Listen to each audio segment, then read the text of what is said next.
National Signing Day today. There are all sorts of winners and losers. Florida and Florida State really had a rough one. Oregon picked up some wins. Auburn picked up some wins. I know keeping some of the guys that you thought might be flippers shouldn't be necessarily viewed as a win, but for some schools, it's viewed as a win of keeping the guys that you had worked that hard for your entire recruiting cycle to then at the last minute keep them with you. Probably isn't viewed as this all-time great victory in the recruiting battles, but sometimes that's a win. But that leads me to my next question, and that is, in the era of college football that we're in the transfer portal being as prevalent as it is, and it is very prevalent, and it is frequently used as evidenced by the 1,500 players or whatever that number is that are in the transfer portal between the end of the season and now. How important are recruiting rankings? I'm never going to be a guy that sits here and says, oh, recruiting rankings don't matter. Stars don't matter, because they do. Teams that are fighting for spots in the national championship game or in the upper echelons of the sport aren't finishing 45th in the recruiting rankings. There's a reason that it coincides that teams that have really good players play football real good. It doesn't take a science rocket to figure that out. The teams that have the best players do the best in the sport. So I'm not going to sit here and say the general recruiting tropes of, one, that kid is only that highly rated because he's being recruited by insert school here. Number two, of recruiting stars don't matter. It's about development. While that could be true, the idea that you're going to move from 78th in the recruiting rankings to winning your Power 5 conference isn't that likely. It just doesn't happen. And that's okay, but it shows how important recruiting is. On the flip side, now that we've got to this spot where,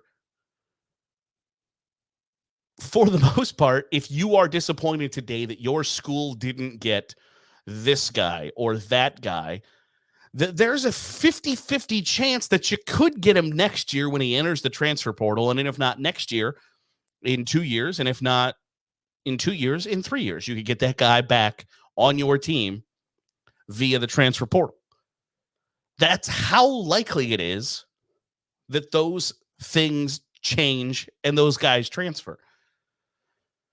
And so I wonder if there is a spot where you have to get to, okay, there are recruiting rankings and then transfer portal rankings of who got better through the portal, who got better in recruiting. Because they're not really apples to apples. And maybe there's a roster management or a roster turnover rankings or whatever the case may be, a yearly talent rankings, because there's just so much flux, so much change in college football rosters that you can say, you can't project out today who finishes.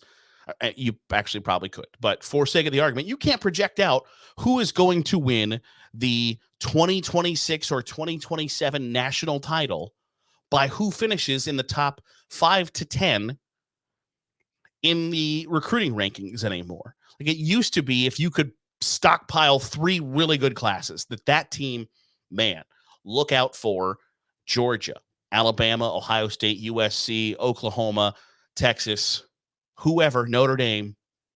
If they put 3 really good classes together, you were going to be able to say, look out for that team down the line in the BCS, look out for that team down the line in the college football playoff. Now, you can still do that because the blue bloods, the established programs, the teams that are hot right now are going to stay the established programs, the blue bloods, the teams that are hot right now.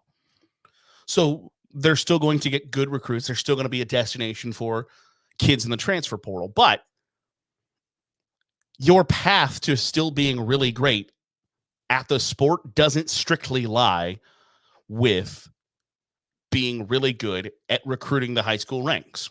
It used to be almost like programs were kind of looked down upon if they recruited in the JUCO ranks, or somebody wanted to transfer and sit out a year, but they were going to accept a transfer. Like Kansas State got to be really good under Bill Snyder because, and it makes a lot of sense, there are a boatload of JUCOs in Kansas. Okay, well, you get all these guys to this state, you might as well keep them here after playing at a JUCO for a year or two. And they never really got the respect that they deserved because, yeah, but I mean, they're just recruiting JUCO kids.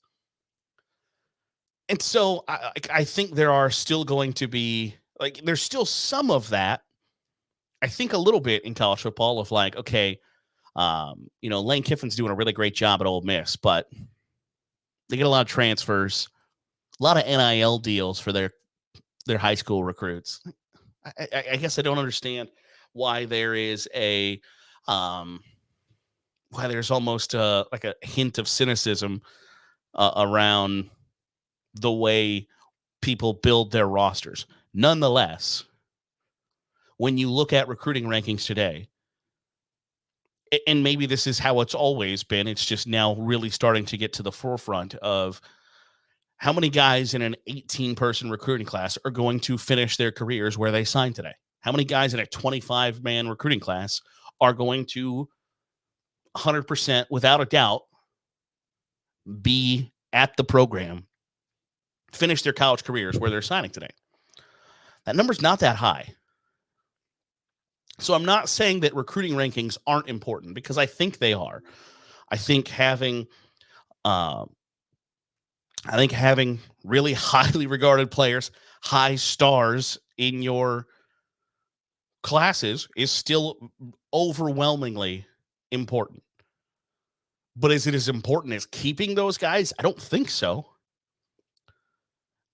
And it used to be you'd get to this situation where you get this group of 25 guys in a recruiting class, and the expectation is, 10 to 12 to 15 of them become really solid contributors for you. You get some depth guys, some guys who end up, being scout team guys, and on senior day, they get recognized for sticking it out. But now, for as volatile and as wide open as a player movement apparatus as there is, you can now look to, okay, in a class of 25 guys, if we can get 8 of those guys to be 8 to 10 to 12 of those guys to be solid contributors, and if the other half of those guys stay, transfer, whatever, we're still all right. It's a somewhat dramatic shift, but the turnover is just so apparent, so frequent, that I don't know that there's a way to adequately look at recruiting rankings today for the class of 2024, and have that really mean a whole lot in 2026. At some schools, yes. At some schools, they're going to do a really good job of keeping their guys, and the schools that prioritize, we're going to build through high school recruiting, etc. It matters a little bit, but that's you're not on an even playing field, and you're not being viewed the same way as other schools who are going to be active as all get out in the transfer portal. It's just not an apples to apples thing. Now, it's never been apples to apples, that it's not really fair to view Alabama, Oklahoma, USC, Ohio State, Texas, Notre Dame, Florida, Georgia, whoever on the same recruiting playing field as UMass and UConn and Akron and Southern Mississippi. It's just not, it's not apples to apples. But it is at least kind of measuring the success of these 1 through 130 plus teams. How'd you do? But I don't know how much stock you can put into those recruiting rankings anymore. You can say that today, yes, and I think it depends on how you look at it. If you're looking at it as today, the way that recruiting experts have put labels and expectations on the kids that you are signing today, and if that is how you're measuring it, sure, there's still a quantifiable way to point to, this is how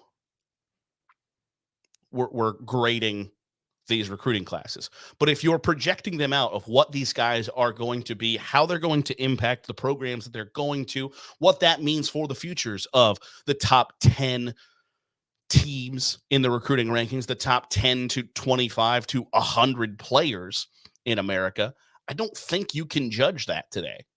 And not just because you're going to get some right and you're going to get some wrong, but that situation is likely to change before that player is done with their college football career. And that's an important part of their story and their journey in the sport, is how good of a fit it was for you out of high school, whether your coaches stayed, whether your position coach stayed, whether your coordinator stayed, whether your head coach stayed, and who they brought in to compete with you via high school, via transfer portal. And there are guys today that are making decisions that are based on NIL that are going to come to realize, like, I made a mistake. I should not have done what I did. There are guys that, and I think, and it's okay because your priorities change in life, right? Like what I wanted to be when I grew up, when I was 10, changed to when I was 18, and then when I was 22, and then when I was 25. And now that I'm working on 35, your priorities change, and that's okay. But some guys will enter their college careers thinking, like, this is badass that I'm going to get paid to play college football, and I'm getting paid a lot of money.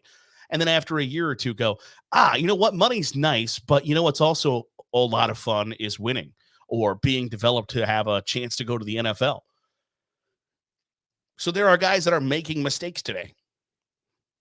It's just the reality of the situation. There's probably a lot of guys that are making a mistake today by signing who they're going to sign with. They just don't know it yet. And that's part of growing up. That's part of college football too. So you can lump some of those, like I don't think you can project who's making a mistake. Like, I don't want to see projections of like, okay, this guy's a 5-star, this guy's a 4-star, but that 4-star is going to be a 5-star someday when he transfers to this school due to an NIL bag. Like, I don't want to get into guys who are like, this guy's going to be a primo guy to be a transfer. Like we talked about Dylan Raiola. I don't want to sit here and denigrate like high school kids. I don't think that's fun. And if that's your thing, we can't be friends. If you're going to hate on kids that are because the college you decide to go to is going to be a ginormous factor in your future. Like for a lot of these dudes, like who you end up marrying or the kids you're going to have are dependent on what decision you make today. That's a lot. Like your future career, whether it's in the NFL or whether you're working for the city dump, hinges on the decision you made today. That's a lot to put on a kid. And some people are going to get that wrong. That's okay. As long as you come around to figuring it out later, that's what matters. But if you're enticed by an NIL bag and your priorities change, that's okay. But that's going to have an effect on the overall success of a program farther on down the line, other than just you can look back today at whoever finishes number 1, 2, 3, 4, 5. And if 40% of those kids transfer, I don't know that you should be held to the standard of, okay, we had the number 1 recruiting class in 2023. That should lead to on-field success, right?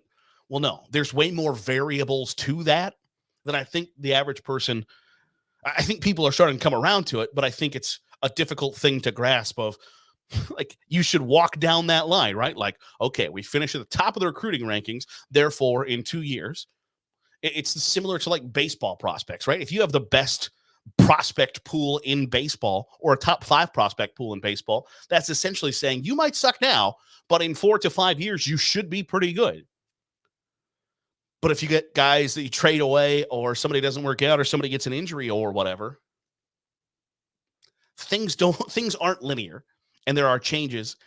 And just now college football is in a spot where there are a lot of changes to the point where I wonder just how important and effective the recruiting rankings are. Today, if you are looking at them in a vacuum, yes, you can look at them and say, this school did really well. This school did really well. This school got somebody that we didn't think they were going to get, and that moves them up the rankings, and this school didn't finish very strong. But when push comes to shove in 2 to 3 years, I don't think it's fair to look back on what happened on December 20th, 2023 and say, well, they should have been better because of their recruiting rankings. There's just too much stuff that goes into it now to look at this one aspect, I think. That'll do it for today's episode of the Daily Huddle. Tomorrow, I might talk about who are the winners and losers of National Signing Day, because there were some winners and there were some losers. And I don't know that you want to see your team on the losers list. And I think there are some fan bases that know that every coach is going to say, we got our guy, but I don't know that everybody got their guy on Wednesday. We'll chat about that tomorrow here on the Daily Huddle with Saturday Glory. If you're watching on YouTube, hit the subscribe button. Make sure you're getting all the great college football content we're pumping out here at Saturday Glory. If you are listening on a podcast, drop a 5-star review. It goes a long way in helping out the channel. We'll see you here on Thursday here on the Daily Huddle with Saturday Glory.